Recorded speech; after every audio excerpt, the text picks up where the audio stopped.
ফিলিস্তিন Israel issue নিয়ে সারা বিশ্বের সঙ্গে তাল মিলিয়ে বাংলাদেশেও কোমল পানীয় কোকা-কোলা বয়কট করেছে সাধারণ জনগণ। সামাজিক যোগাযোগ মাধ্যমে এই বয়কটের কথা বলেছেন তারা। এরই মধ্যে এই কোমল পানীয় নিয়ে তৈরি করা একটি বিজ্ঞাপনকে ঘিরে দেশে আলোচনা সমালোচনার ঝড় বয়ে যাচ্ছে।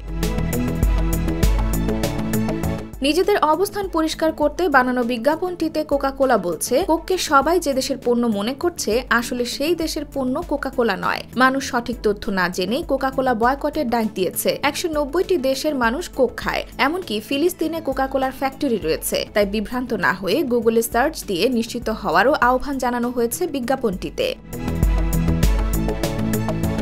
ওই বিজ্ঞাপনটিতে মডেল হিসেবে দেখা গিয়েছে অভিনেতা শরাফ আহমেদ জীবন, শিমুল শর্মা, আব্দুল্লাহ আল সেন্টু সহ আরো অনেককে। তাদেরকেও বয়কটের হুমকি দিয়েছেন নেটিজেনরা। সামাজিক যোগাযোগ মাধ্যম ফেসবুকের বিভিন্ন গ্রুপ থেকে শুরু করে অনেকে নিজের আইডিতে পোস্ট করে বয়কটের ডাক দিয়েছেন।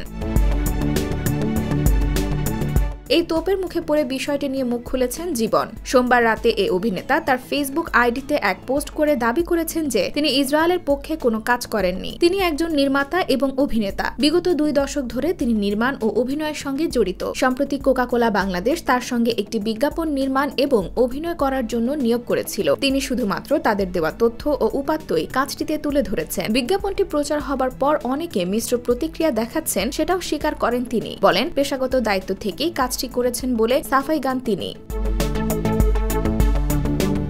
এদিকে শিমুল শর্মা জানান, বাংলাদেশে কোক নিয়ে প্রোপাগান্ডামূলক একটি তথ্য ছড়িয়ে আছে। কোনো প্রোডাক্টকে যদি ধর্মীয় মোড়কে মুড়িয়ে ফেলা হয় তাহলে কিছু করার নেই। সবার নিজেদের জায়গা থেকে স্টেটমেন্ট দিতে পারে। সেই জায়গা থেকে কোকা-কোলা বিজ্ঞাপনটি বানিয়েছেন। IBTV USA, new York.